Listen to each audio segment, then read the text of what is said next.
Welcome to Crosstown Cardboard, episode 49. We're one away from a 50-cent dedicated episode where we're going to try to fit in as many references as we can.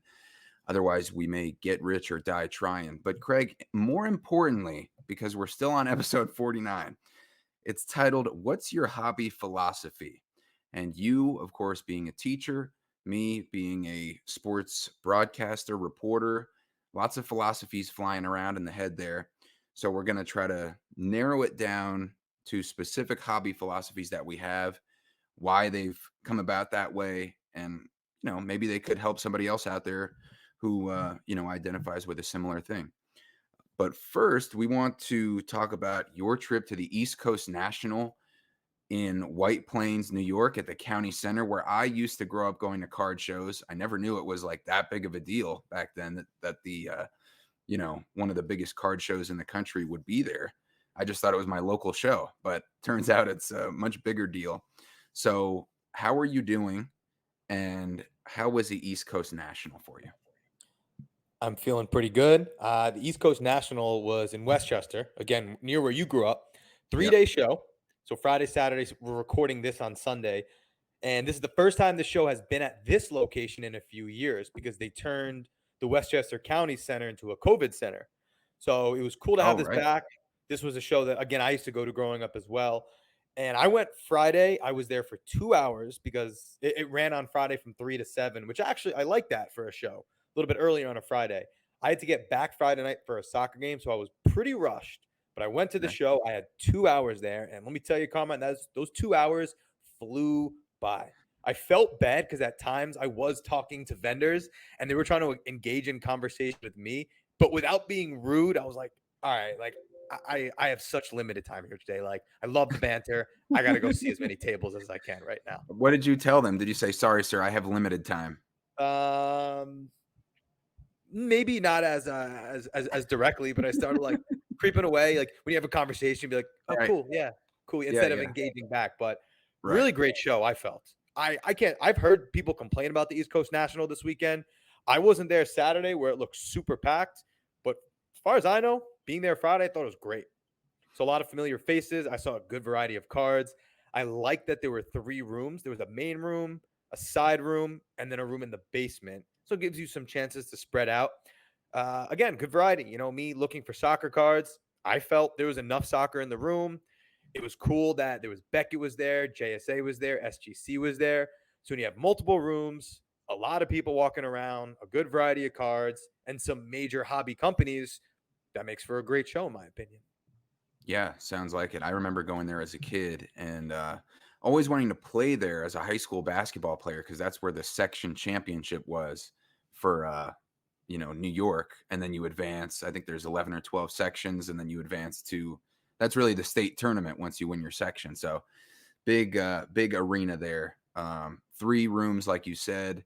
So when you were knowing, Craig, that you only had a couple hours, I mean, other than keeping it short and sweet with the dealers, what were you thinking as far as making a targeted approach to get in there and try to make the most of it? I went to Denver last weekend, which we'll talk a little bit about, and I went to 3 card shops.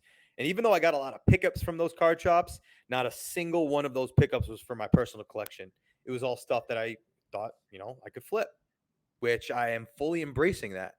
So my goal was to go to this show and to make some trades to acquire true personal collection cards. So I Okay. left that show with 3 new pickups, and I'm very happy to say that 2 of those pickups are going straight to the PC, not to trade. One of the cards was a card that I felt like I got at a good value that I could flip. Okay. And would you like to detail those cards? Yes, and I'm going to save the last one for a very funny story regarding our good friend Rob, the sports card therapist. Okay. So, first PC pickup. Um, this is one of the best young players on the U.S. men's national team. Yunus Musa just signed to AC Milan, one of the best clubs Wow. in the world. And this is a 2022 National Treasures Yunus Musa on card autograph numbered out of 49. And I got this from a good buddy out of New Jersey, Pretzel Cards. You see the little pretzel sticker there. And I love Yunus Musa. He's one of my favorite players. The problem is I don't love his rookie cards because it's him on Valencia. a team that he's not really on anymore, and his time with them wasn't great. So I would have loved the USA card. This is National Treasures. It's an on-card autograph. $50 for this. So anytime you can get a card for $50 and it goes right to your PC, that's a win. Yep. Second card I picked up. This is a 2021 Panini Flawless, Kenneth Gainwell. I'm not a football collector at all, but this is his rookie card. It is flawless. They are nice, chunky patches. It's the gold out of 10. And it being such a thick card to get an SGC 9.5, not something you see a lot. Unfortunately, the patches are not associated with anything. But Mm. when I saw Wow. this, That's like a he's one. mortal sin. That's like a I know. mortal sin for you. How do you Oh, how do you feel? well, I'm able to justify this because this was a $30 pickup. Okay. And you're It just, planning on flipping it? I am. I thought it caught my eye just because of the patches. And then when I saw the price tag for 40, I said, "Sir, I would like to offer you $30." And he said, "I would like to accept your offer." So that was a fun, quick, easy transaction. Yeah, a lot of Eagles fans out there. So Yeah. Nice. Shout out to flawless the rookie. cousins. Shout out to cousin Yes, Tony and Oz. definitely. And I made a really, really, really fun trade. And here's a little background story to it. Okay. We talked about situational buying, right? Yes. Where I bought those two Denver cards, the John Elway autograph and the Denver Nuggets triple patch, with the sole purpose of trading it in Denver. Yes. So Rob, the sports card therapist, says, "Craig, there's no way you're trading those cards." Or he commented Really? something in our group chat like, haha, Craig really thinks is so convinced he's going to go to Denver and trade these cards. Why was he I mean, you had two Denver specific cards. One of, a guy who's probably on the Mount Rushmore of Denver sports with John Elway, and then, a cool Nuggets triple patch with Fareed, Gallinari, and who was the third Ty one? Ty Lawson. Lawson? Yes. Yeah. So, And Rob, when I posted my inventory that I was bringing to the East Coast National, and I still had the John Elway autograph, Rob comments, "See, I told you weren't going to trade those." So I said, wow. first of all, Wow. Rob, Rob. the first card store that I went to in Denver, the owner was not there, and he's the one that authorizes the trades. The second card shop I went to, they didn't have anything I like, therefore I couldn't trade it. And the third card shop I went to, I only got one card for $50. So how was I going to trade a John Elway $200 autograph? So take that, Rob. But I just want to say something. Rob is Uncle Rob to us. He's been on the Fine. program. Great friend, obviously. And he doesn't have any experience doing what you're trying to do, from my knowledge. He doesn't buy something and then go to a card store in a different state and try to sell that team to that card store owner. So he seems like he's just trying to poke the bear, get you riled up, It works. and possibly challenge you to get this done because you're Yeah. trying something new.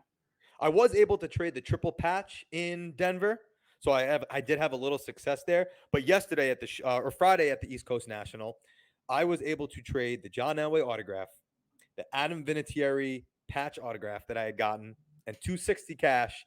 And I picked up my perfect PC card, another Lionel Messi match worn jersey card from 2022 National Treasures, which is a World Cup product, and they won the World Cup. So I am thrilled to have this. And let me tell you, I definitely overpaid for it. But Wow. for a PC card, sometimes you do what you got to do. Wow. That is nice. And That's that is very nice. a piece of his Barcelona uniform, match worn. Do you care Lionel that Messi. it's Barcelona uniform and he's pictured in the Argentina No, jersey? I could live with that just because Messi match worn is really only so much out there. Okay. And how Yeah. how much do you think you overpaid for it? He had a $500 sticker on it, which is there are some comps that are less than that. There are some comps that are around that. But the more I think about it, is I was able to trade into it for half of the value. I think Yeah. if I left the show and I didn't pick it up after beginning the negotiations, I would have been thinking about the card and regretting it. Instead, I overpay for a little, but it's a card I'm keeping. I don't plan on flipping it anyway, so I can live Mhm. with that. Right. Yeah, and I did that way more times than I thought at the National. So, and I'm happy about it too, paying over comps, you know. Sure. There was the Phil Knight autograph that I got in the 86 Fleer model, the looks just like the Jordan rookie card except Instead of Jordan, it's, Phil Knight. Yep. And but both, profiting off the Air Jordan, as we know. So I got the Phil Knight autograph here that I'm showing on our YouTube, and the comps were like 80 to 90. And it was actually at our trade night that, after you came back from your flight that was canceled on the Friday night of the National, coming back down, and this Phil Knight was sitting there on one of the tables at our trade night, the Wolfpack trade night. And I'm like, how much do you want for that? He's like 150. And I'm like, I'll pay over comps, but double, I don't know if I can justify paying 150 for a card that has comps at like 80, 90. So I got him down. I think eventually I paid like 120. So I paid like 50% over comps, but Sure. um but in my mind it was only $40 over comps. And I got that Phil Knight autograph and I got my other Phil Knight autograph. So two custom cards, PSA slabbed, and right outside Chicago with the National. I'm like, this would be a perfect PC pickup to remember this National by for, a combination of like $300 or 250 total. So Yeah, and those are probably the only Phil Knight autographs in the room or close to it. I have no way of right. proving this, but I am willing to Yeah. bet that this Messi that I picked up. Ooh, this would be a good thumbnail picture. Yeah, let's snap it. Cha-ching. Smile, smile. Nice. Okay. I'm willing to bet that this was the only Messi match worn jersey card in the room on Friday. Which, Yeah. hey, people might not care. People may say, "Oh, you should get something else," but as our good friend Iowa Dave said, forget Oh, about what you should do. What do you like? I love game worn jersey cards. They don't make much of Messi, so you best believe I was going to come away with this card. I'm so happy that I did. you are a professional podcaster, my friend, now 49 episodes in, because we talked about bringing up how great Iowa Dave has been doing on the Wolfpack Network, which is where his podcast, The Shallow End, is released. So if you haven't checked out Iowa Dave, you definitely should, because, Do it. oh, you definitely should. Ooh, Ooh, watch out, that's how because you're that the was what best. his whole episode was about. The most recent episode was eliminating the word should from your hobby vocabulary. And now we're going to get into the hobby philosophy, because the word should, which is what Iowa Dave was pointing out, casts self judgment upon yourself. You're evaluating yourself. Oh, you should have done this, even though you did do that. And you should make this move because that's what's a good investment for the hobby. And that's what the influencers are doing, or that's what, you saw this person recommend, or that's what your friend's doing. So that's what you should do. And you get in your own head and you lose sight of what may make you happier. Of course, if you have the right money situation, you don't want to just go out spending, willy-nilly. But as long as you're in a good financial spot with your money to make these hobby moves, then it's not always about what you should do. It's about what makes your hobby experience more meaningful to you. And Iowa Dave made the great point. He's remembering a card that he left in a showcase, or on a table from one of the dealers at the National. That was a $5. I think it was a Topps Chrome Albert Pujols non-rookie, just the regular year, numbered out of 499 for $5. And he was recalling how he was telling himself he should not get that because it's not going to retain its value. It's not low numbered enough, being 499. It's not a rookie card. It's not all these things. And, after recording this episode and reflecting on his time at the National, he's like, why was I thinking about what other people are saying I should do, or what I'm telling myself I should be pursuing, when that was a card that for $5 would have added to an Albert Pujols PC and would have been a cool experience. Like, it even gets down to psyching yourself out of $5 card deals that will make you happy at some points, because we all have a lot of thoughts in our head, or we're judging ourselves, evaluating ourselves. It's natural. But in the hobby space, you should try not to do that because it'll make you more free, it'll enhance your experience. I mean, at least this is my perspective and what Iowa Dave was saying. And I just thought that was a great way to look at it. You know, what's going to make you enjoy the hobby the most, as long as you're financially able to do it, and then making more moves that are oriented around just improving and enhancing your hobby experience, whatever that is. Yeah, your hobby experience or your hobby philosophy. Right. So I think of your hobby philosophy kind of as how you prefer to operate. What are your morals? How do you move basically? What's your plan of action in the hobby? And everyone's is different and everyone's is always changing. But I think between sandwiching between the East Coast National, actual national, and the card shops in between, my philosophy personally, it kind of just all came clear to me. Okay. That's what I want to get into a little bit But here. you've I would say always been pretty clear on what your hobby philosophy is. Like you're a guy who's true to your character. Like you have a goal in mind and you're usually good at sticking with what you want to do. Yes, but we don't really talk too much. We kind of toe the line between like talking about flipping on here. Would you say that? Like we Oh, well, reference it. we've talked about flipping and collecting quite a bit. Yeah. Yes, I would say we don't always hammer home the point like I bought this for this amount, I sold it for that amount because it's generally frowned upon. I would say in this hobby, people look at flippers as like bad in a way.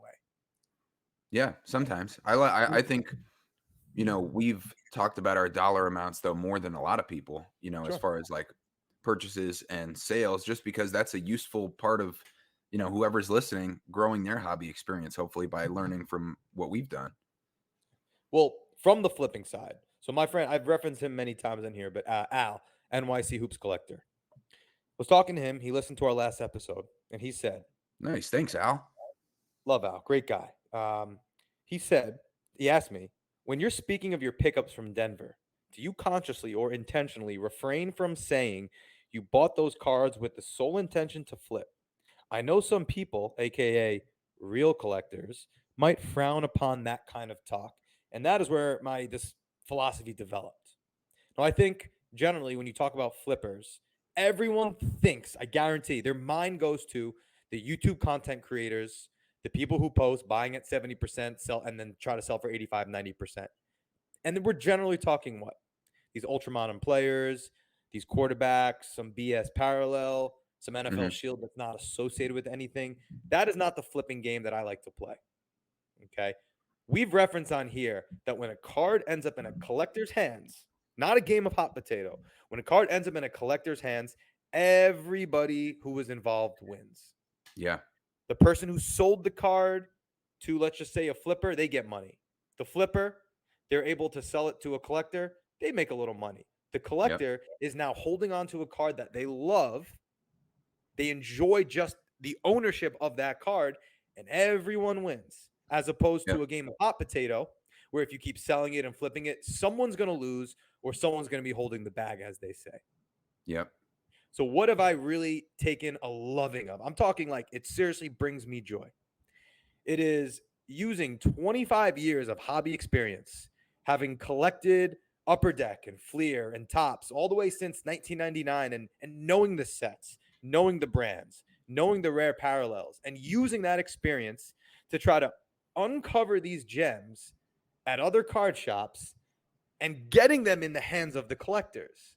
Because if we're able to do that, I'm buying from a card shop. The card shop makes a little money. I recognize using my expertise that that card that I found was undervalued. Yep. I'm now able to sell it and make a little money to fund my hobby, and I'm getting cards that belong in collectors' hands. Yep. One of the cards I got from Denver was a Paul Millsap 2014 Select Black Die Cut True Black 101.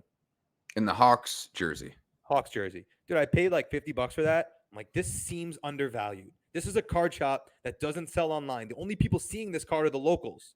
This Right. this card needs to be freed out into the hobby universe. Yes. I listed it on eBay for 200, sold in a day. The person that bought it from me said do you have any more Paul Millsap cards for sale? So who did I sell this card to? A Paul Millsap collector. That Right, card's never leaving his collection. right. Another card I got on that trip was the CJ Miles in a Pacers uniform, 2016 Prism True Black 101. I think Yep. I was into it for like $30. I messaged the Wax Museum podcast, who has a really good basketball card podcast. I said, "Hey, I know you're a Pacers fan. I got this card. Are you interested?" Boom, sold it to him for $100. Wow. The store was able to sell me these cards. I was able to make a nice little profit. And where did those cards end up? Awesome profit. Awesome Yeah, profit. So you and paid, wait a minute. So you paid $100 for those 2 cards. less probably. You paid, let's say 90, Yeah, around something like that, sure. $90, and you came back with 200, with 300, but I mean after eBay fees probably, 250 or whatever, 275, but wow. I know. And again, I don't. People ask like, "How do you make money in this hobby?" I've been collecting for 20 years. I know the sets. I know what to look for. When I picked up the Brandon Roy PMG from 2008, 2009, you know what? How they had the card labeled? Brandon Roy Parallel.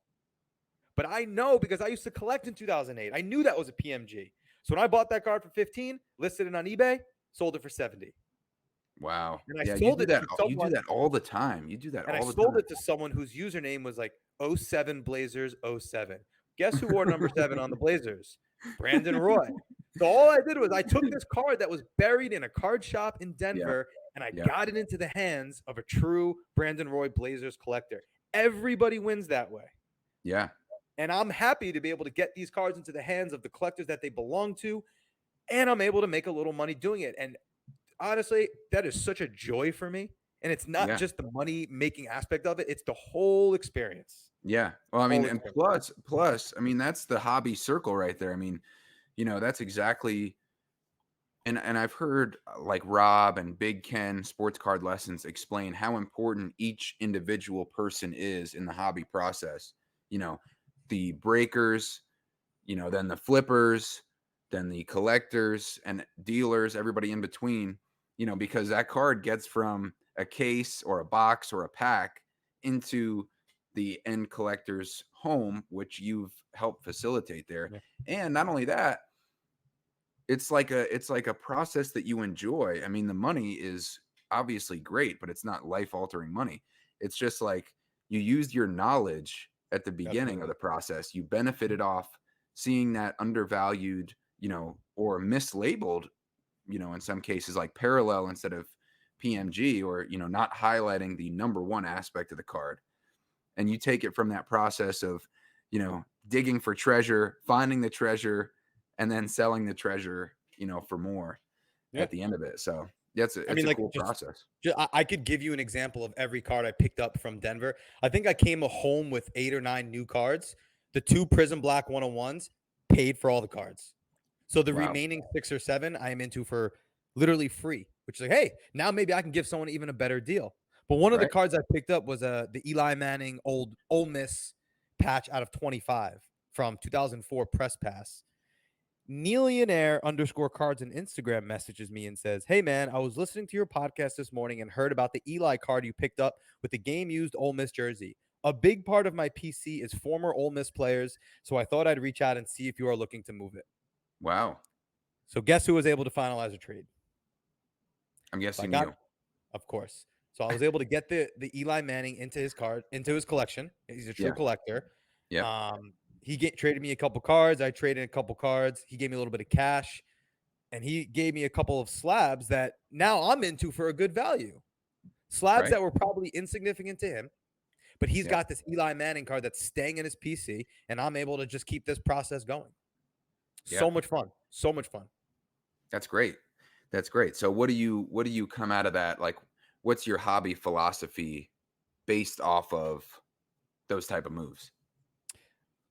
My hobby philosophy there from the flipping side, we'll get into collecting as well, is that Right.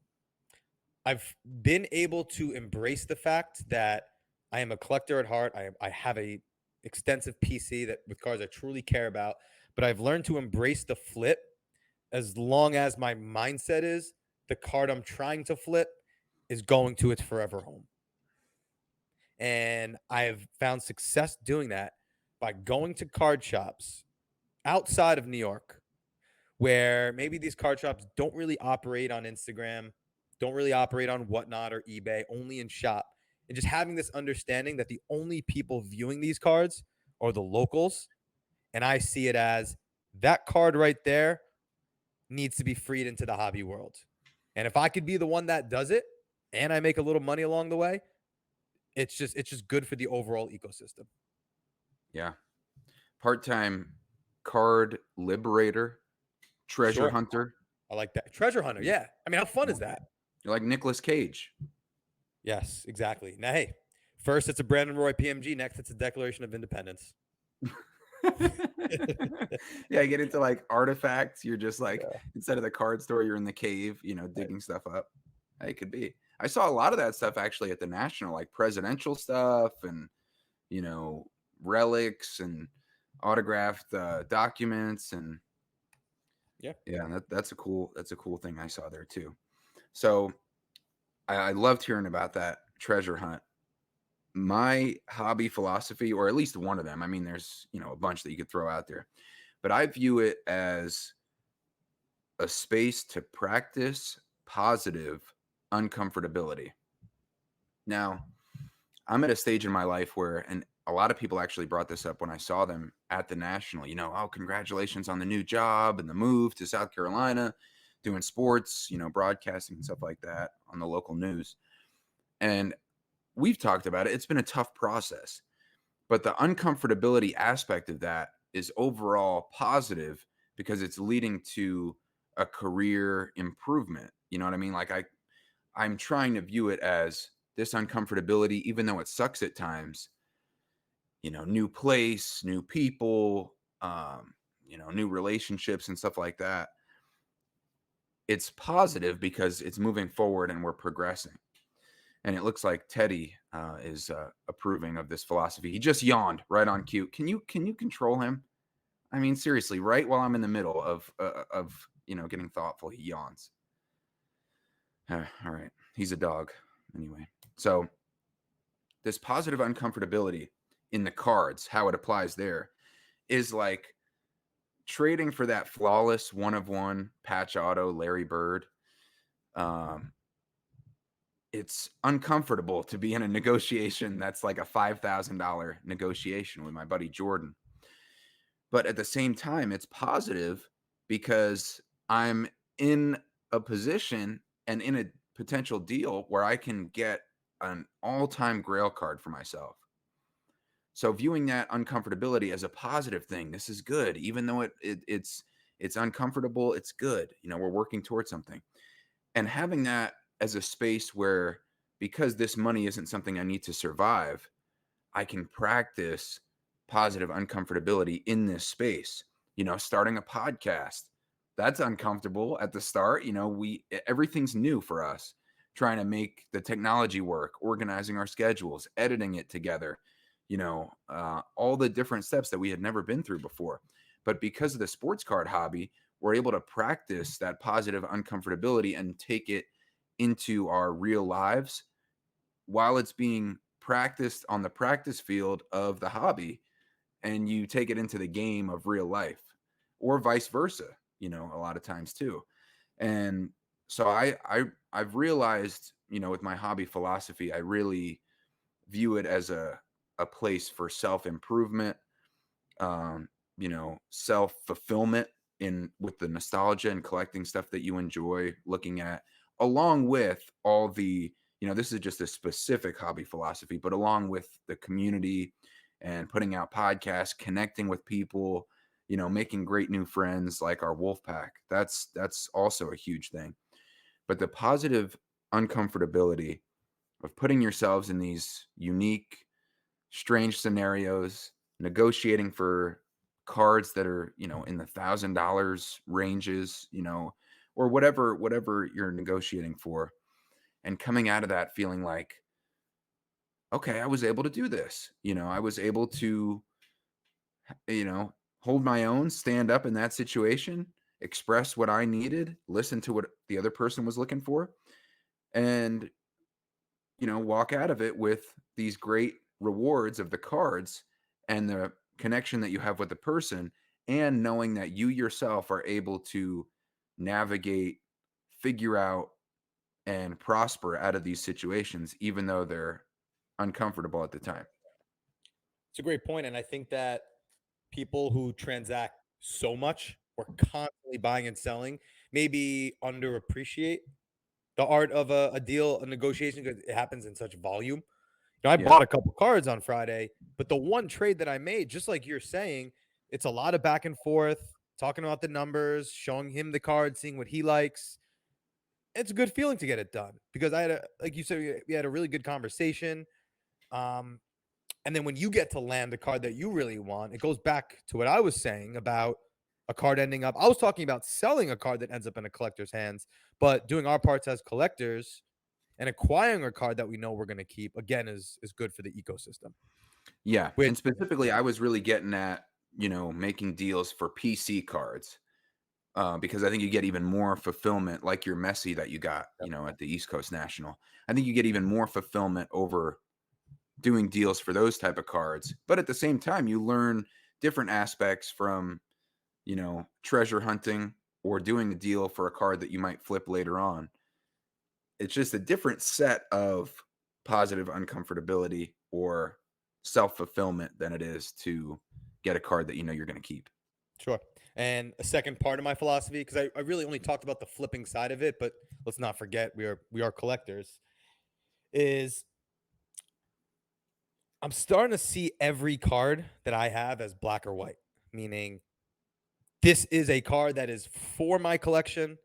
This is a card that I'm trying to get rid of just to have inventory, right? It feels good to have inventory. So you have skin in the game. Yep. So no blurred lines. Maybe there are PC cards that you lose, you fall out of love for. Oh, Shout out to the early Crosstown Cardboard episodes that you yes. fall out of love for. But seeing a card and saying, okay, this is something I want to keep. This is something that I don't want to keep, and figuring out that side of the stuff you want to keep. Like I saw this Messi, I'm like, this is my kind of card. I'm going to come home with this. The dealer's gonna win. I'm gonna win. Everyone wins because I have a card that is meant for me. Figuring out what you like to collect, and finding a way to acquire those cards. It helps in a way because when you go to a show and you have such limited taste, you've really narrowed down what you like. Like, sure, you have to sift through a lot of stuff, but when you see what Right, you like, you just know it. So I saw a right. Messi jersey, boom, that's for me. Yeah. I mean, it is difficult, and, you know, there's so many aspects of the hobby philosophy that reflect on life, and I was, just looking at my bird one of one here that I'm pulling up on the YouTube, and thinking of how, it's an absolute grail, flawless one of one patch auto, and looking at it like 2 years ago, I just started getting back into the hobby, and now I've gotten one of the best cards of my favorite player. What a Big time card. what a journey to this point. Like, so I don't only see the card, you see, like, everything that went into it, all the moves, all the research, all the Facebook convos, all the Instagram conversations, all of our podcasts discussing, that kind of thing. And the hobby philosophy that comes out of this is when getting a card that's going to be a centerpiece of your collection, unless the value's outrageous, it's worth it. Like I the guy who I got this from, my buddy Jordan, who I've been talking about the past few episodes, he wanted me to add $300 of cash onto what I had offered in trade, which is about 4,700 worth of trade, around 5,000 worth of trade in three cards that, I had put on the table. And I'm like, I feel like this trade is fair straight up, just my three for his one, around a $5,000 value. Because the Magic Johnson of this same card in a BGS 9 went for 4,650, I think, on eBay. So thankfully, we had a pretty strong comp to go off of, right around 5,000. Bird and Magic, pretty even. I'd say Larry sells just a hair more expensive. And he's like 300. I'm like, would you do 100? And I'm like, he's like, no, I think 300 is my best. I'm like, how about, I'm like, I'll even come more to you. How about 200? He's like, I think 300's it. And I'm like, you know what? Deal. That's, if it's going to take me coming a little bit further to get a card like this, an all-time card for my collection, my hobby philosophy coming out of that is it's worth it, because if I would have let my pride get in the way and say, "Oh man, I thought, even was a pretty good trade with my 3 cards no cash. This guy's wanting 300, he won't budge." I'm not going to come all the way to him. That's what he wants. Yep. If I would have said that, I wouldn't have this all-time grail card that, you know, now I have it, and that $300 is water under the bridge. I don't even remember that. I just remember that I have this great card in it, and it was worth it. And plus, he was thoughtful to seek me out on day one, show me what he had. We messaged on Facebook. So like he was looking out for me, knowing that this would be a grail card for me, even though of course he had the motivation of selling it. But at the same time, I could tell like he was looking out for me, wanting me to have a crack at getting this card. So that was the hobby circle again. But the philosophy coming out of that is pay up if you need to for a PC card.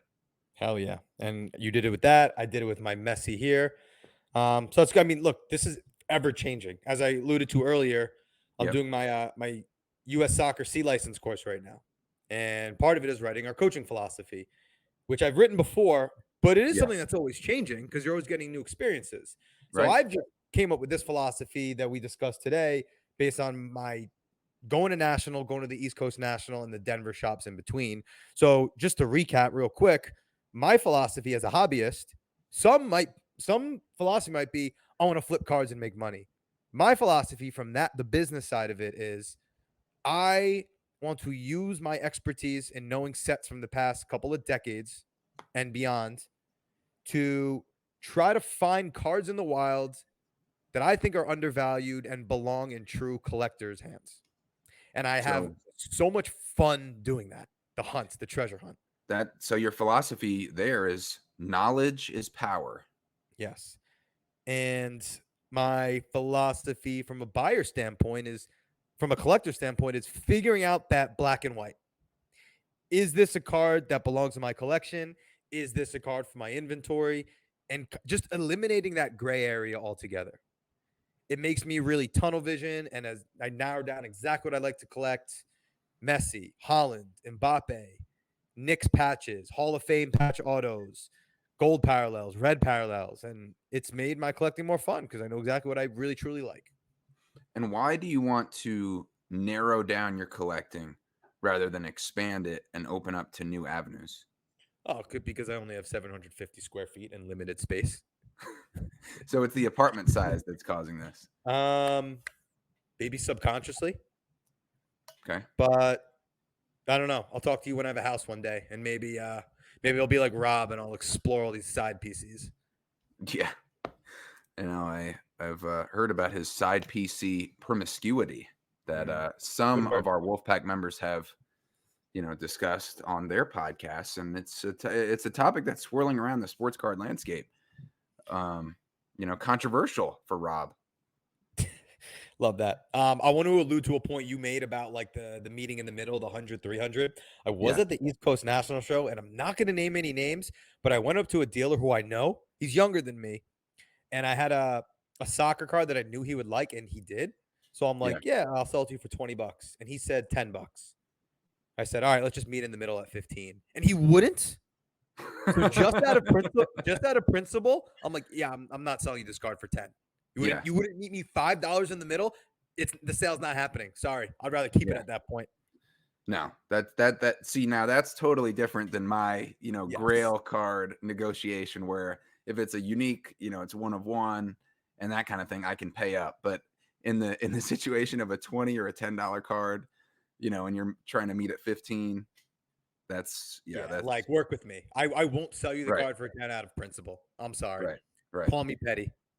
right. No, I think that, I mean, you shouldn't have to in a negotiation where it's like that, $10 off, you should be able to come in the middle at 5, depending on, what the last sales are. But I mean, on a card like that, if he's going to keep it, especially, it's should be a meet in the middle. Yeah. So we discussed philosophy as a collector, as business, and I mean, my philosophy as a podcast is just for you and I to be as our natural selves, like we Yeah. always are. Not fake anything, no agenda. Just come on here and geek out about cards. And my philosophy there is just to keep on going because I think passion and being true, it shows. It's pretty obvious to see who in this hobby is just being themselves and who's Mhm. putting on a show.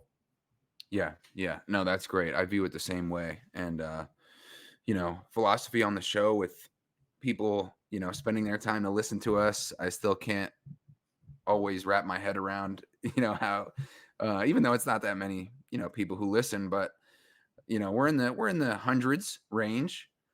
And Yeah. that's pretty cool just to know that we're connecting with people out there. They're messaging us on Instagram, Facebook, and in person. That's really cool to be a super small part of the hobby community and have that exchange and be able to share our hobby with anybody who cares to listen and build our friendship too. Me and Yeah. you, that's been awesome. I did So describe it to someone as like, yeah, this is basically Carmine and I just as friends, just catching up every week. yeah, I mean that's pretty much that's pretty much what What it it is is. with like a outline plan of how we're going to catch up and a topic of how we're going to catch up, and then we just turn on the mics. So yeah, that's been great. And so for me, for I view it more as a personal side and a professional or a business side rather than the flipping and the collecting side that you mentioned. So my practicing positive uncomfortability is the personal side, putting yourselves in these foreign, uncomfortable situations and seeing that you're able to manage your way through it using your knowledge, using your gut, using your people skills, and just being a decent person and learning from your mistakes and carrying them into the next deal that you do.